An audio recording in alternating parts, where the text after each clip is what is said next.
জুলাই আন্দোলন চলাকালে তৎকালীন সরকারের নির্দেশে দেশের ৫৯টি বিশ্ববিদ্যালয়ে ইন্টারনেট সেবা বন্ধ করে দেয়া হয়েছিল। আন্তর্জাতিক অপরাধ ট্রাইব্যুনালে রাষ্ট্রপক্ষ জানিয়েছে, সাবেক প্রধানমন্ত্রী শেখ হাসিনার অনুমোদনে তৎকালীন ওবায়দুল কাদের ও জুনায়েদ আহমেদ পলক এই পদক্ষেপ নেন। জুলাই গণ অভ্যুত্থানে মানবতাবিরোধী অপরাধের মামলায় আন্তর্জাতিক অপরাধ ট্রাইব্যুনালে উঠে এসেছে ভয়াবহ চাঞ্চল্যকর তথ্য। রাষ্ট্রপক্ষের প্রসিকিউটর জানান, গত ১৬ জুলাই আন্দোলনের উত্তাল সময়ে দেশের ৫৫টি সরকারি ও ৪টি বেসরকারি বিশ্ববিদ্যালয়ের ১,১৫৩টি সাইটে 3G ও 4G সেবা পুরোপুরি বন্ধ করার নির্দেশ দেওয়া হয়।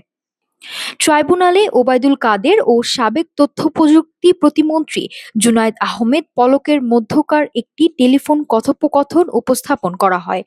সেখানে ইন্টারনেট ধীরগতি ও পুরোপুরি বন্ধ করার জন্য তৎকালীন প্রধানমন্ত্রী শেখ হাসিনার সম্মতি নেয়ার বিষয়ে তাদের আলোচনা করতে শোনা যায়। প্রসিকিউটর জানান, বিটিআরসি অফিসিয়াল নথিতে স্পষ্ট উল্লেখ রয়েছে, ডাক ও টেলিযোগাযোগ প্রতিমন্ত্রীর মৌখিক নির্দেশনায় এবং স্বরাষ্ট্র মন্ত্রণালয় ও গোয়েন্দা তথ্যের ভিত্তিতেই বিশ্ববিদ্যালয়গুলোতে ইন্টারনেট সীমিত ও বন্ধ রাখা হয়েছিল।